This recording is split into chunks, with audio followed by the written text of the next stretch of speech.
పవన్ కళ్యాణ్ తాజాగా ఢిల్లీ టూర్ 3 రోజుల పాటు అక్కడ మంత్రుల్ని కలవటం, అలాగే ఎంపీలకు విందు ఏర్పాటు చేయడం, తెలంగాణ ఎంపీలు కానీ ఆంధ్ర ఎంపీలు కానీ అందరికీ విందు ఏర్పాటు చేయడం, ఆ విందు పూర్తయిన తర్వాత తన కార్యకలాపాలు.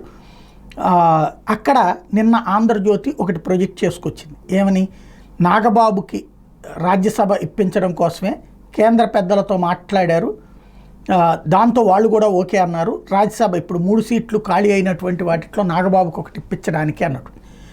దాని అప్గ్రేడేషన్గా కొంతమంది నాయకులు కేంద్ర మంత్రివర్గంలోకి తీసుకుంటారు లాంటి ప్రచారం కూడా చేస్తున్నారు. ఈ నేపథ్యంలో నాగబాబు తనని అడ్డుపెట్టి పవన్ కళ్యాణ్ని టార్గెట్ చేస్తున్నారన్నటువంటి ఆగ్రహించారు.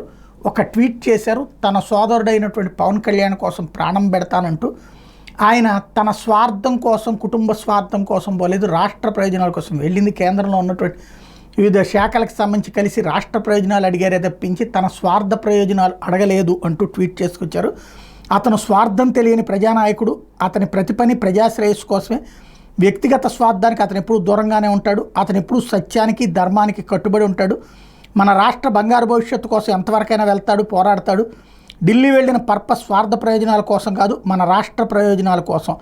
అలాంటి నాయకుడి కోసం నా లైఫ్ని ఇవ్వడానికి నేను ఎప్పుడూ సిద్ధంగా ఉంటాను. I don't have any political ambitions other than serve my leader. ఇది నేను పవన్ కళ్యాణ్ తన కోసం వెళ్ళాడు అన్నటువంటిది కాదు అన్నటువంటిది తెలియజేసే ప్రయత్నం చేశారు. తన ట్వీట్ ద్వారా స్పష్టతనిచ్చారు నాగబాబు. రాజ్యసభకి సంబంధించినటువంటి ఇష్యూల్లో కేంద్రంతో మాట్లాడటానికి కాదు వెళ్ళింది అన్నటువంటిది.